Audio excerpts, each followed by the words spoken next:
Namaste and welcome to yet another episode of Passion Fruit. Today we have with us Aditi. She is a very young and budding, talented harp instrumental expert.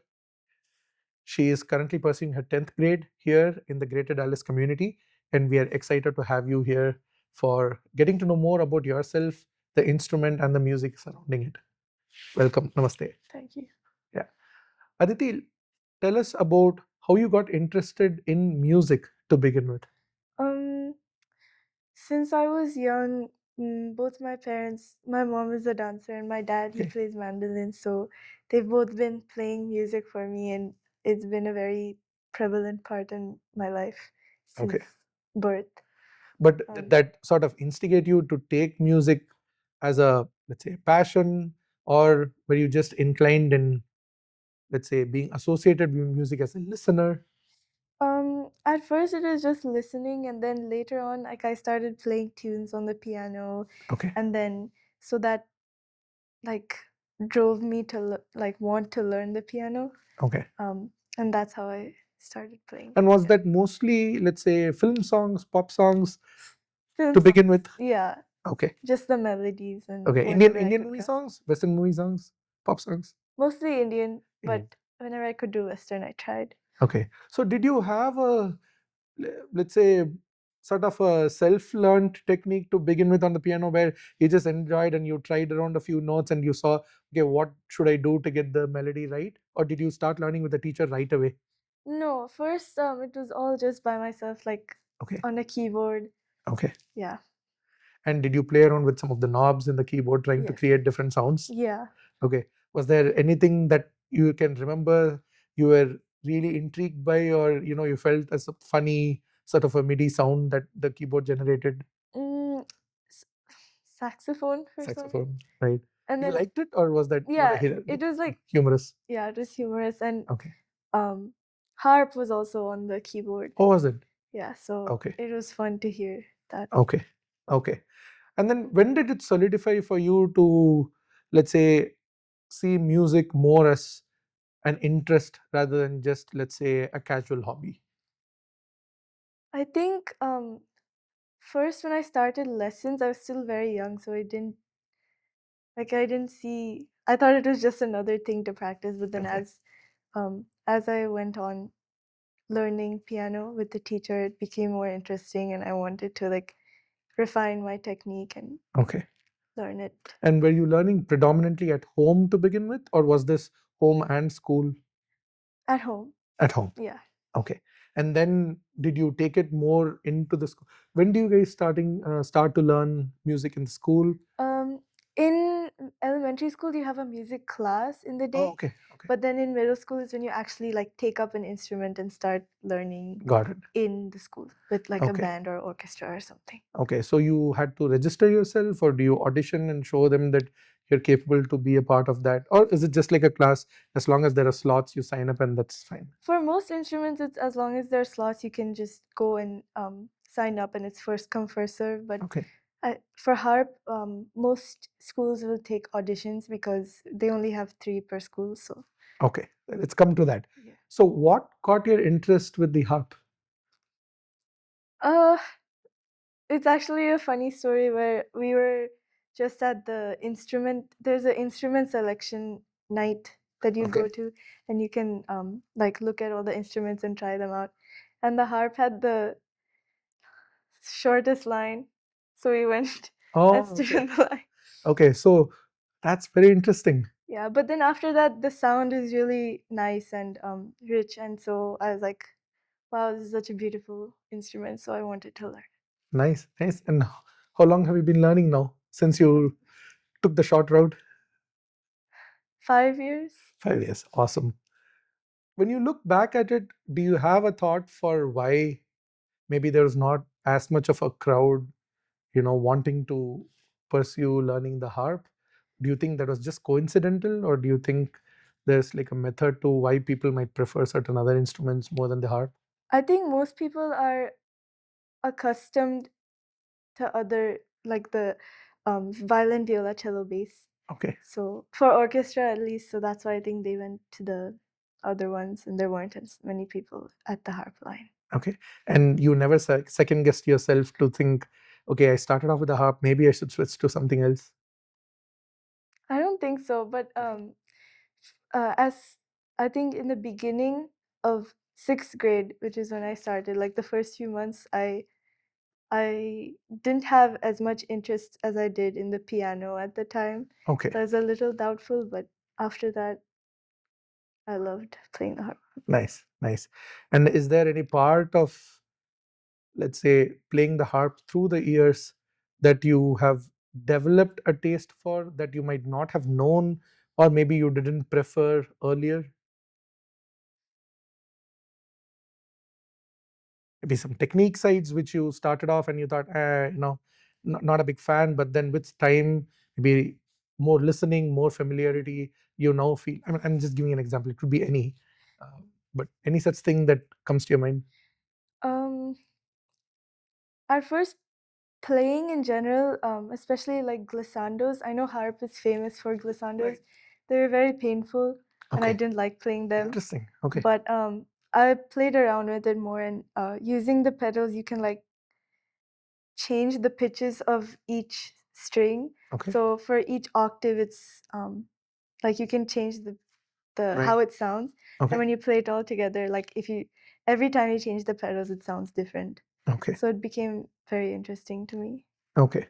Okay. That's something that you acquired with time, Yeah. particularly because it hurt your fingers a little bit to Yeah. begin with. Yeah, but yeah, that's for Calluses. yeah. Okay. Okay. Interesting. So, what is the typical thickness of the harp string?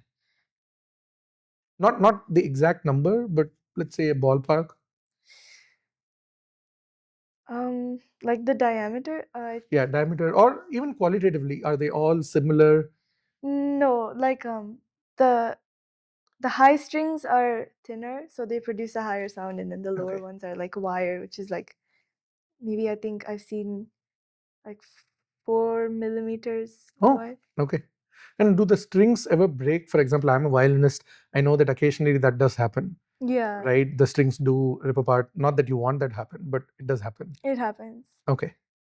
Does that happen because you're training and you are not familiar with the technique enough to know to not give the right or the wrong stress at the wrong place, or is it just a matter of wear and tear with usage? It's wear and tear mostly. Okay. I think in the beginning stages of learning, it could be like A lot the more way frequent. Oh, okay. Okay. you pluck.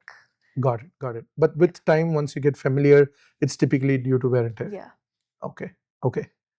And replacing these strings, is it just as similar to, let's say, a guitar or a violin? You just go to the nearby music shop and they would have it, or do you need to reach out to specified and specific stores, call them ahead of time and make sure that they have the right strings?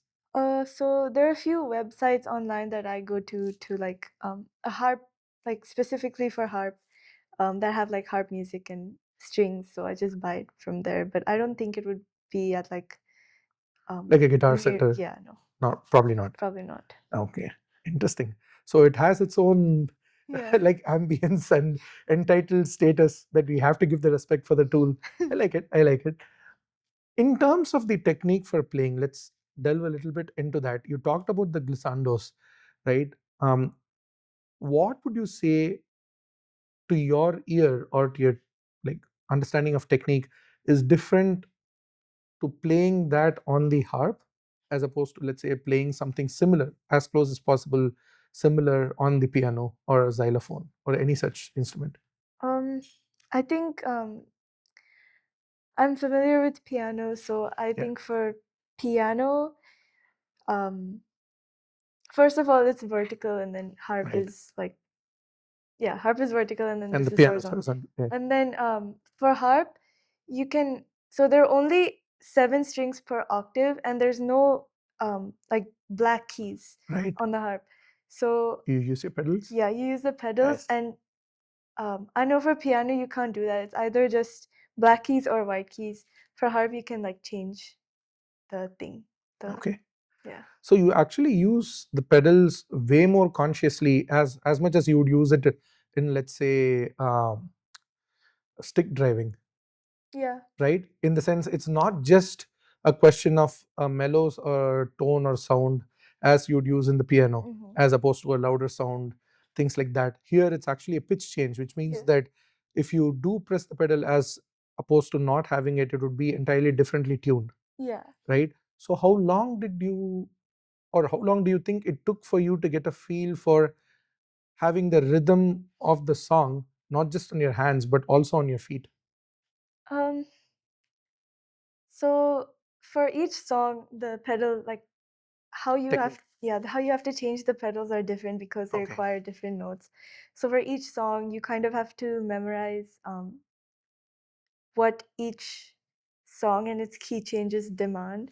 So I think it does take a while to learn it because first I tried to learn the notes on both my hands. Okay. And then in the middle of that, since I also have to use the notes and I can't just not play the right notes, I have to change the pedals. And then as Right. you just practice more, it comes. That was exactly my thought, which is that unlike the piano, where you can learn to play it in one sound or volume or tone, and then you can always add the dynamic of the tone independent of your technique on Hmm. the hands, here, if you do not change your pedal, you're actually not hitting the right note, Yeah. right? So you have no option other than learning both Yeah. together. That's very interesting because it's not commonly understood or let's say imagined. It's not a part of your normal imagination that for a non-percussive instrument that you need a hand feet coordination, Yeah. right? That's very intense and interesting. Do you have anything particular as an anecdote that you remember where maybe, in spite of the fact that there is a certain level of difficulty associated with the technique, that for whatever reason you were able to find a click with practicing something and it came to you really quick, and that you would not normally see or have experienced that with, let's say, some of the other pieces that you learned?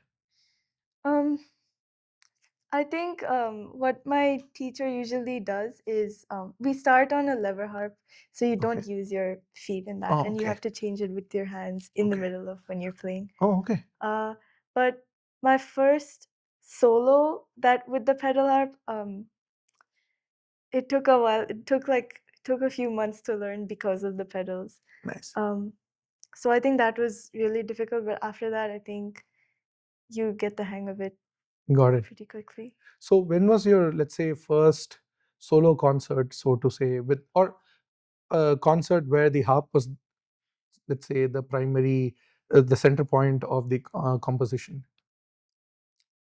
Oh, like a solo performance? Solo performance, or maybe even like a quartet or Oh, any arrangement, but centered, the piece centered on the harp. um, there are some harp ensembles that you can like look at. So I think those ones were fun to play, and like we have a annual harp recital every year for Oh, all okay. the students in this district Got in it. Okay. FISD. Okay. So that I think in And so that, you would submit for auditions and then get selected, or do they just bring, because it's a smaller community, they just bring everybody together? yeah, everyone who's in the program can just like actually it's mandatory. Everyone who's in the program Has comes to to. play. Nice, But nice. it's a really nice experience because it's I think many families that come, it's the first time that they see that many harps in In one one place. place, Yeah. and like the sound of a harp isn't that loud, I'd say, but with all those harps together, like 50 or so harps, Wow. it's very loud and it's very 50 nice. harps, Yeah, right? Do you guys get together and practice beforehand? yeah, a few times, Okay, two times, I think. nice. So you have 50 harps coming together thrice. Yeah, That's nice. Curious, how much does a harp cost? It looks massive. yeah, like I think 29,000. Wow. Yeah. Okay. Actually, I have a more serious question around this, which is that one of the things that I have sort of understood about the harp is, and this is a ballpark number, again, there's no way to quantitatively establish this, but what I've realized is when I did a little bit of search around this in the past, only about 1 to 2% of the concertos ever written seem to have been written for the harp, Yeah. right? And then when you go for orchestral pieces, it becomes even smaller number, where the harp is all could be included as a part of the orchestra, but for it to have a prominent role where it carries even let's say a portion of a symphonic uh, composition or any such major composition is not that often. Yeah. Do you have any thoughts why that might be? Um, I think composers from the period that I think harp music and orchestral music, like Baroque, the Right. Baroque period, classical period, and Romantic period, there are lots of harpists that write for the harp, but I don't think orchestral composers are too familiar with the harp. Okay. So that might be why. Um, yeah. Okay. So you think it is more of an issue with familiarity of the instrument rather than, let's say, availability, or just as you suggest, there were probably harp experts present, harpists present, just that the composers did not have the, let's say, ability to imagine pieces that were including them more frequently in a prominent space. Yeah, I think so. Okay. But tonally, in your perspective, and this need not be like a quantitatively attested answer, but in your perspective, what would you say is, let's say, a standout, one or a few standout um, features of a harp as opposed to other items within the orchestra, like you said, violoncellos, violas, or any of the flute, wind instruments, etc.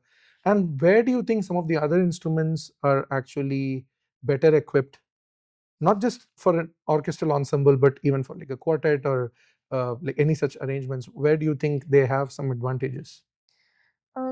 So for harp, I think the first thing that people like see is the amount of strings that are on Right, there, which I think it provides a greater range than like just a violin or just a cello or just a right, bass, because right, it just has a bigger range. Bass right, is more focused on lower notes, and right, then violin for higher notes. And then I also think that for the other string instruments in the orchestra, you can slide between notes.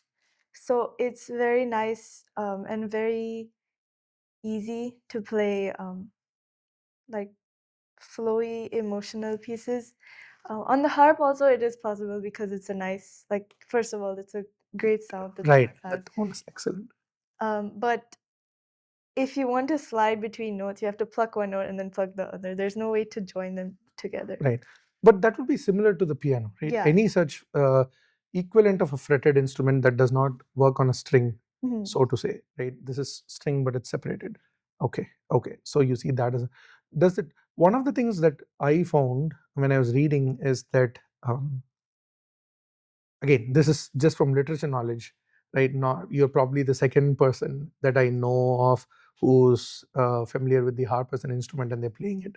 So I wouldn't say I have a lot of anecdotal, let's say, evidence to support this, but something that I read seems to be pointing towards the fact that, one, the tool itself is expensive, the instrument itself is expensive, although there are maybe, let's say, modular versions for when you start off before you Yeah. get to the more expensive versions, or the full range versions for later.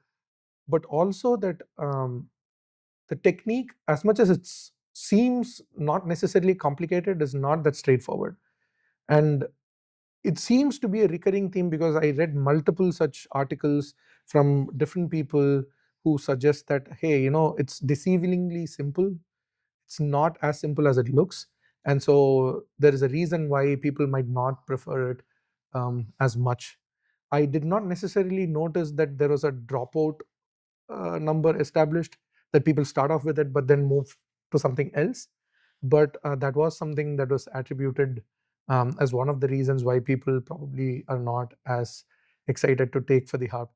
The reason I bring that in is, what level of subscription do you see in your past 5 years from the time that you started? Do you see that there are more people interested in learning the harp as students? There is more, let's say, events centered around the harp? Or do you see that, it's been where it is, not really high, but at the same time not necessarily too low, but it's like okay?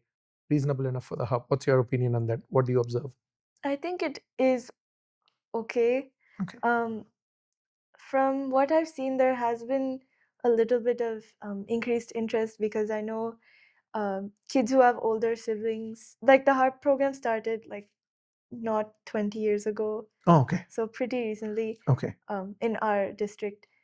And lots of people have older siblings that have graduated and have graduated as harpists, so they're inspired to start in middle school. Okay. I think that's why there's a little bit of increased interest, but other than that, I don't see any um, interest too Okay. much.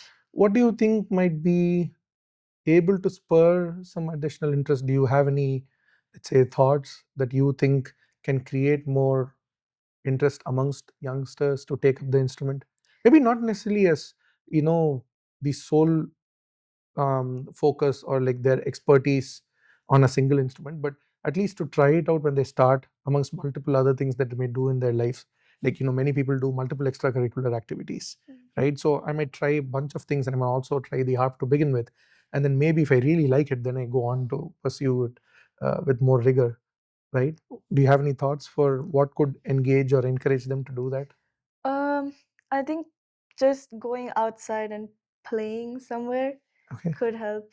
Because even if those kids don't see, maybe someone they know sees and can recommend it to them, or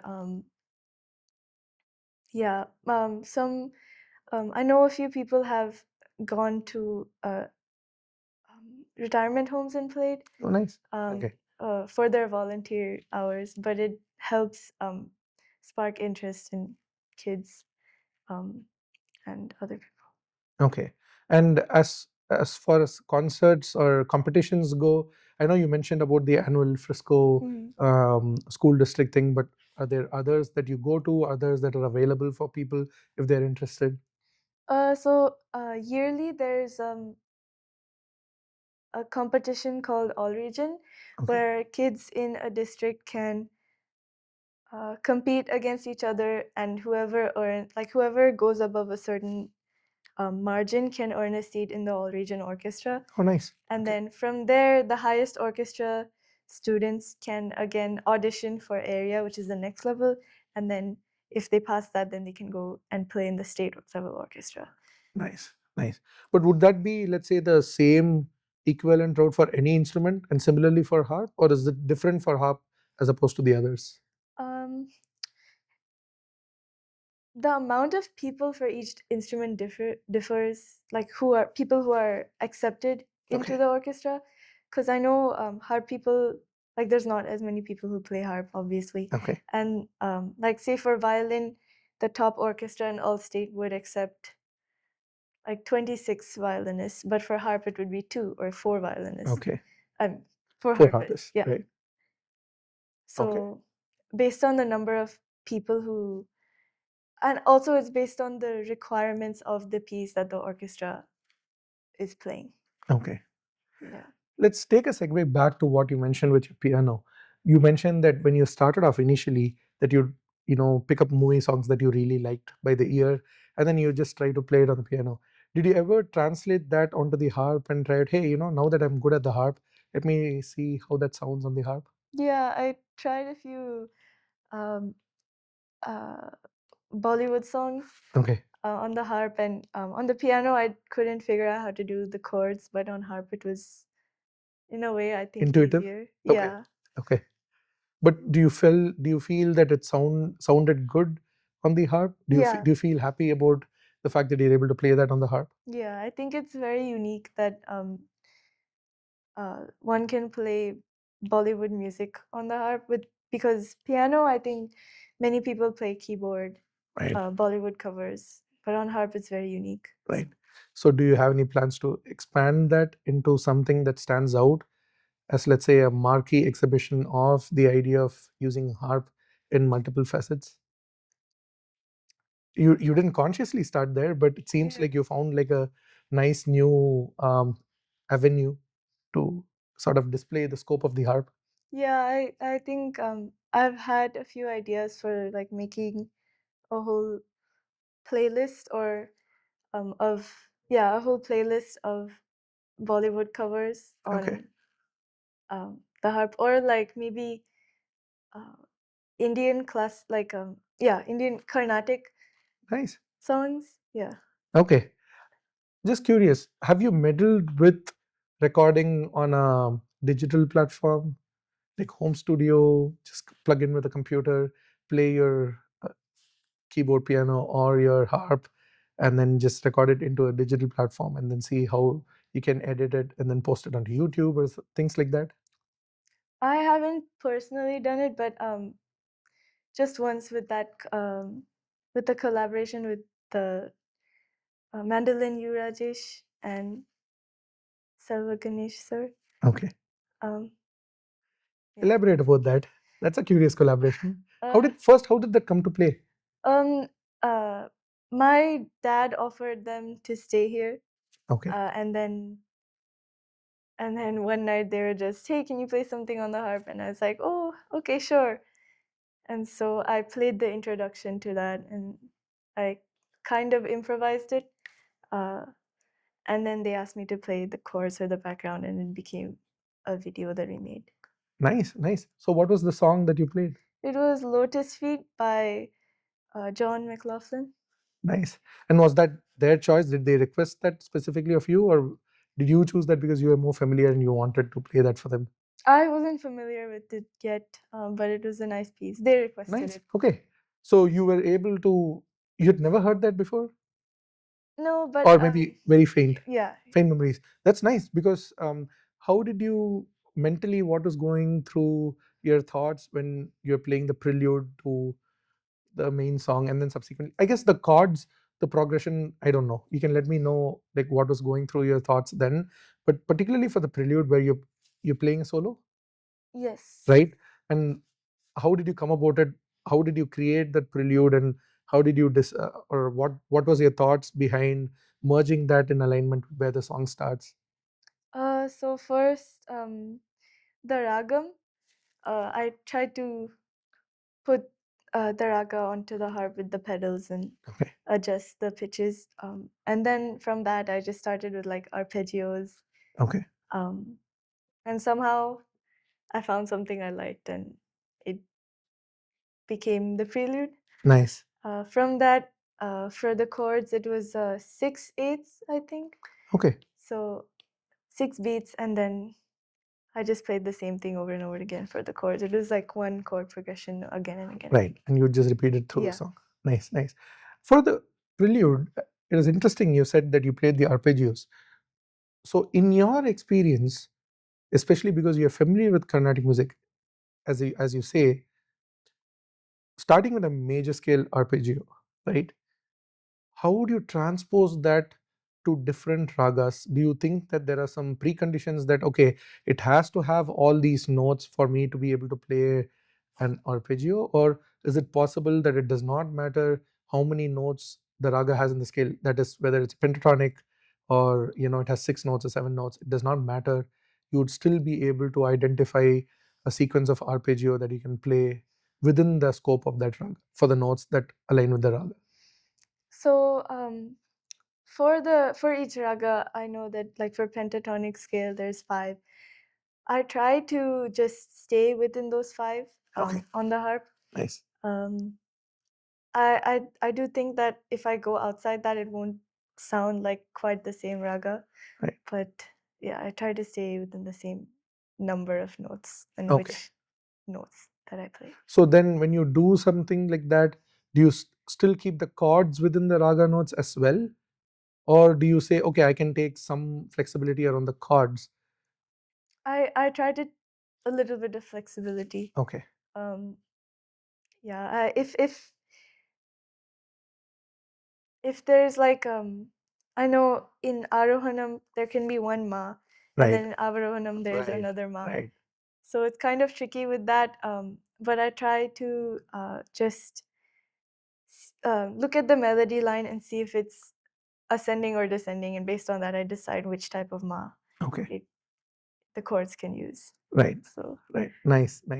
And you generally, as maybe with the songs that you're really familiar with, you don't need to sit down and have a conscious effort. But let's say if you're not really familiar, would you listen to the song sufficient number of times and then just go on to the harp, and you know what are the transition points where you want to have the chord change, and then you would just go with that? Or would you sit down, make sure that you have some rough notation for yourself, not necessarily of the like beat structure and every single point, but just identifying, like what you said, okay, if there are two different notes, one in arohana, one in avarohana, what might be the right chord choices or interesting chord choices? Do you, what I'm asking is, do you improvise as you play, or do you sit down and have some, let's say, beginning ideas that you formulate and then go on and then play around and improvise from there? So first, if I'm interested in playing a song on the harp, I listen to it lots and lots of times Okay. so that I'm familiar with it. And then I sit down at the harp and I try to figure out the melody. Okay. After the melody, then chords are the only difficult thing where I have to like write down each chord. So while I'm sitting at the harp, I can make the notations so that I have it for next time. Got it. And do you ever see yourself putting together, let's say, compilation of all these efforts into, uh, uh, let's say, a full-fledged program for audience to come and participate? I know you mentioned just a few minutes back that you're probably tempted to think about compiling all these songs into a recording, right? But do you intend to perform live? I'm pretty sure people would be excited to see, how that sounds. And there's always a sense of relatability that comes with like familiar Carnatic songs or movie songs, and then people sit down and just enjoy like an evening of music I with do. Aditi. I'm not sure about performing them live. I know I've done one performance of Bollywood live. Oh, nice. Okay. When was this? I think 2021 or 2022. Okay. Yeah. Was that consciously for an audience or just like a home? It was it's a program called Tare Zami Par, and I Okay. played Churaliya Nice. on the harp. Nice. It was fun. And Was this a solo, or did you have other accompanists with you? it was a solo, but there's a background track playing. Okay. So kind of like a karaoke thing. Okay. But with the harp. With the harp. Yeah. Right. Ask one question before you move to the different topic. Till then, let's take a break. Play what you played with the. Oh, I was actually planning to maybe wrap up in around 5-7 minutes. No. I want what I want. You want it in the middle? In the middle. So okay. You'll say, okay, now that you spoke about this, can we hear a little bit of you? Can take 1 second. Right. See what sounds, and then come back and then finish the remaining. Okay. And at the end, I want you to say we have audience who have some questions. So take the questions from audience. Okay, and then leave it there. No, I'm going to tell you the questions. You ask as if the audience is asking. Okay. It's not coming from you. Right, but will you be speaking anyway? Or? Oh, okay. Okay, sure. Right, sure. Okay. So this piece you can look into the camera and say, okay, let's take a break. Aditi will show that video. Right. Okay. This is really interesting. You have sort of highlighted two very intriguing aspects of your journey, early journey with the harp, and maybe it's a good time for us to hear you actually play and to also hear you off your recording that you mentioned earlier with two legendary artists. Okay. How about that? Okay. So for the audience, we'll probably play a short clip of Aditi's performance, as she mentioned, with Mandolin Rajesh that they recorded earlier, and also have her play something for us exclusive with her harp live. Maybe a Bollywood song, maybe a Carnatic song, something that you really like. Okay. All right, awesome. So we'll meet you after the break. Back to Passion Fruit, back to Aditi, and back with us here, right, as you listen and enjoy the melody on the harp.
That was awesome. Thank you. Very excited to hear. We probably want to hear more of you now, Okay. right? You should perform. You are in 10th grade now. Yeah. So you're entering your junior year. Yes. We have you here at least for a couple of years in Dallas. And hopefully you can stay longer. And so we want to see you perform a lot more. Okay. Right? I'm pretty sure the audience feels the same as well. But moving on to the last segment of this conversation, just between us to begin with, one of the questions that I had is that, okay, you've had a 5-year journey with the harp. Next 2 years are going to be important for academics. You're getting ready for writing your SATs, thinking about which programs you want to join for your bachelor's. Do you have a plan for how you would want to, let's say, envision your partnership with the harp going forward? First, the next 2 years, immediate future, and then going forward. I plan to continue throughout high school and compete in the same competitions that I have, Okay. like all state, all region, and the solo performances and all that.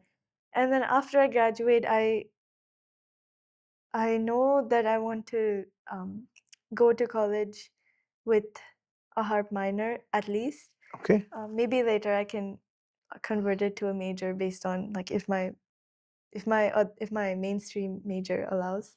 Okay. Um, And do you know, or do you already have thoughts on schools that excite you?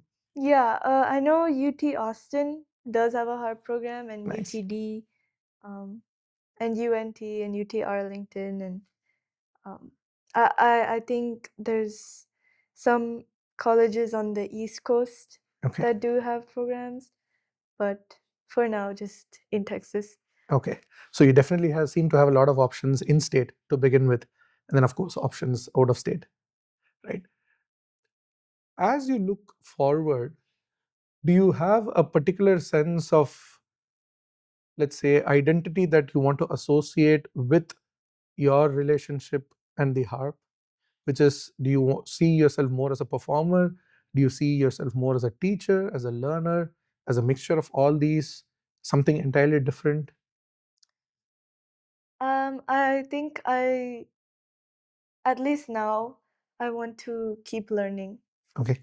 and just go from there. I don't know after that what I'll do, but just yeah, Okay. I just want to learn. But you are enjoying Yeah, I'm enjoying them. more and more Yes. every day. Yes. Right. That's awesome. Before we end, viewers, we have a new special item for this episode, and probably we are going to introduce such segments, interesting segments, in the subsequent episodes as well. So we do have some audience questions for the first time in Passion Fruit, and we'd like to bring it to Aditi for Aditi to respond to the audience directly. Okay, so the first question from our audience is the challenges with practically working with the harp. For example, one of the comparisons that the audience member gave is, if I'm learning the flute or the violin, it's very easy for me to take it from one place to the other, tune it, detune it, work with it. whereas the harp seems like a workout every time I am trying to work with it. As much as it's elegant, it's beautiful, but it does seems like a lot is involved with it. So what has your experience been? How was your earliest thoughts around it, and what do you feel right now, and what would you like to tell the audience for how they should look at it? Um, I know most people don't like bringing their own harps to things because it is very difficult to lift, and uh, accessibility to like cars. You need a big car first of all to fit it Right. in, and then you need a dolly to drag it around and take it, Okay. and then a harp cover that goes on first, and then you drag it, and then you put it in the car if you have to take it somewhere. And then otherwise, tuning, there's a lot of strings to tune, so it takes a good 5 to 10 minutes, maybe more, to tune. That's If it's that's still pretty quick. Yeah, that is quick. As you keep tuning it, You get familiar yeah, with it, and you can do. it becomes faster. And other than that,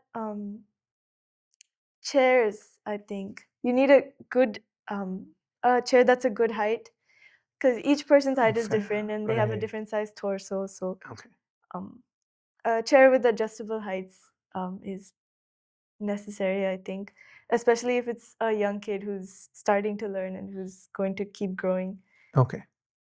And do you think that in the same line of questioning, do you think that there could be a makeshift arrangement where, for example, you have a harp at home, you practice on that, but as long as it's a standard size, that for most events that you're actually going to perform live, that they might actually have a harp there because it's inconvenient for everybody to be expected to bring their own harps? Or is it always the case that your instrument you bring wherever you go to perform? It's usually the case that you have to bring your own instrument, except in colleges. If you go and compete at a college or go perform there, they'll probably they might have harps depending on if they have a harp program. Okay. Or But primarily you bring, yeah, just as any other instrument. yeah. Awesome. Next question. Okay. So the next question is somewhat related to the previous question, in the sense, what goes into maintaining the instrument? For example, I play the violin, and I know that occasionally I might have to give to a service to make sure the bridges are aligned right, the strings are not cutting too deep into the bridges, and so many other, cleaning up the fingerboard. For Carnatic music, I use lubrication, but I use talcum powder. Many people use Vaseline or oil. So, but talcum powder sort of leaves residue on the fingerboard because your fingers are oily, or they're sweaty or whatever, right? So I do clean it, but occasionally I have to completely remove my strings, clean the fingerboard clean, and then do the same with the strings, retune them, etc. So little things that I do by my own experience with the bow hairs, for example. What would be an equivalent, let's say, regiment that you have for the harp? Is it systematic, or is it ad hoc as and when necessary? Um, Usually, when I feel it's necessary to clean like the strings, because as you meant, like I do use Vaseline Okay. for a good tone. I do use like wipes to wipe down the strings and the soundboard, um, and the top of it collects dust sometimes Right. because you don't Right. reach or touch that. Would that just be aesthetic, or does that also impact the frequency that you play with, or the stability of the tool when it collects dust or like particles? I think it does also like affect Quality of the quality of sound, okay. because at the top of the neck, you have the discs that are connected to the pedals that turn the string that turn, Okay. and they change the pitch of the string. Okay. So they could collect on that and become like compromise the tone of the thing. But yeah, and then oh yeah, in between those discs you have to clean because of the dust. And then at the back, um, tuning, I think for if you when you play the harp, especially nylon strings, they get um They like sag. yeah, there's like a dent, which Okay. which is from the how Plucking. many times, yeah, plucking. Right. So and they how start many sagging. Yeah, Right? They're not taut anymore. yeah, Yeah. and then you have to replace the strings often. But gut strings, you don't have to replace them too much. Okay. Other than that, pedals, sometimes they rattle, Okay. so you do have to send it for maintaining. Um, Is it just as simple as what we do in India, which is apply some lubrication oil and then it doesn't squeak, or is it a little bit more nuanced? you need like screwdrivers, and Okay. you have to like dissect. You have to take out the whole string, and then you have to like kind of fix it. Okay.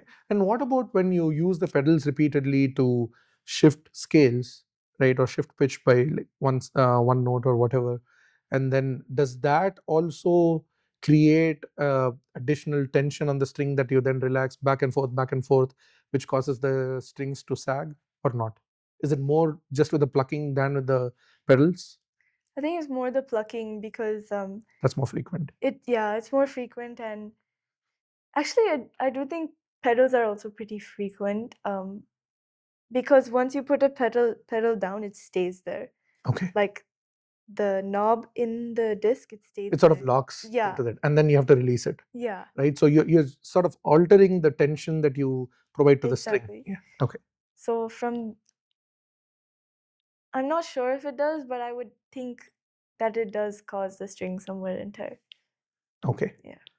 Okay. Maybe one more question from the audience. Okay, so for the last question from the audience for today, um, in conversation with you before the sorry, I'll restart.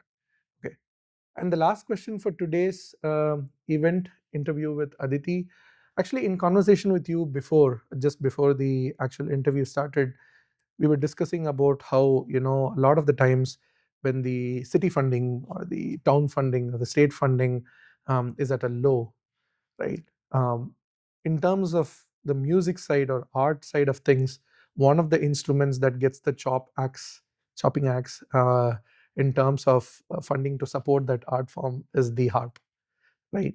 um, in every field, I guess there is always those low lying fruits that are easy to cut off funding from, and then when things are going well, you bring it back in, right? But it's not one of those topics or subjects or items that always remain as a focus for the city or the town, the school, right? Irrespective of what the financial situation is.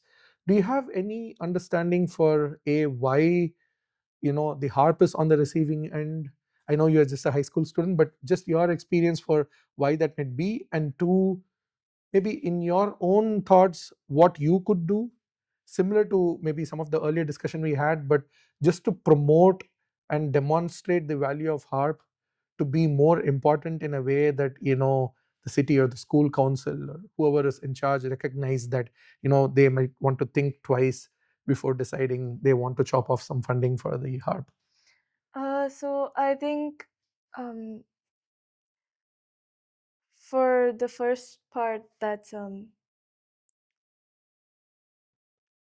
Why is harp the first thing that they go to, or one of the first things they okay. go to? First of all, money. It's very, very expensive, and Okay. even strings, like buying a whole set from the lowest string to the highest string, it costs, I think, over $150. Okay. And then each school has to have two of them, because there's two harps for each school, and it's a lot of money. I also think that other districts, I think Frisco is the district with the most prevalent and the biggest harp community. Okay. And I think if other districts don't have harp, then there's a good reason that we can also cut out the harp program. But I don't think that's the way we should think of it. I think that since Frisco ISD is so like, we have so many good harpists that make it to the state level every year, it's something that is unique to us, and we shouldn't be cutting it out. And for the second one, which is how we can like Promote. the harp. Yeah. A lot of people, since in Frisco ISD they are shutting down the harp program, A lot of Oh, people are they? are, yeah. Okay, is that when does that come to effect? So incoming sixth graders don't have the opportunity to play, Okay, but everyone like who has until then yeah, they'll still have, they'll graduate as but harpists. not, I mean, for people that are incoming into sixth grade starting next fall, Yeah. right? They'll not be able to pursue that. Yeah, which is Okay. sad because, as I said, a lot of younger siblings of harpists have already started lessons to get an upper hand, like how people do with violin. And suddenly it's getting cut, so they won't have that opportunity. So people, in general, we just go play outside wherever we can, like retirement homes. And I know there's a petition going around. And also, a lot of us are inviting as many people as we can to the harp recital this year. So I think those are good ways you can spread awareness about it and allow for a change. Yeah. Is there a financial support, for example, that the families where the kids are learning or adults are learning and have expertise in harps can provide to keep it sustained? Is it purely a question of finance in any way that restricts it, and is it possible to support it financially in an alternative way? Like, could we go to the city council or the school council and say, hey, look, these are 100 families and they're ready to pitch in like whatever amount, and if that meets what you annually allocate as a budget for this art form to be continued in school, then would you still consider doing that? I know this might not be a conversation that you've had, but I'm just curious if you've heard any tidbits around what the reasons are, and if there can be any outside chance to somehow convince or cajole the institution or establishment to reconsider. There was a board meeting a few weeks ago at the FISD administration building. A lot of us went and we made that same argument that we can all pitch in some money to help sustain the program. And we haven't heard back from them, but I think it's a great idea. Okay, especially because as you mentioned, if other districts do not have an active program, I would almost say that is a very strong reason to not back out of the HARP program from here, right? It's one thing that, there is some, of course, associated difficulties that the upper management might see, but it's also another thing that you promote arts for the sake of arts, right? Art has very unique value other than professional education. Professional education can change with time, right, with needs, and it does not need to support one form if it is not actively engaged in the community in any form. But art is entirely different, right? So I wish you get to perform a lot more, like we heard you earlier, live and both in the video recording. And I wish this instigates a lot of other people in the community who are like minded, who like to see different forms of arts being supported, active, thriving. Eventually, we are all humans because we emote, we are able to understand and relate to emotions.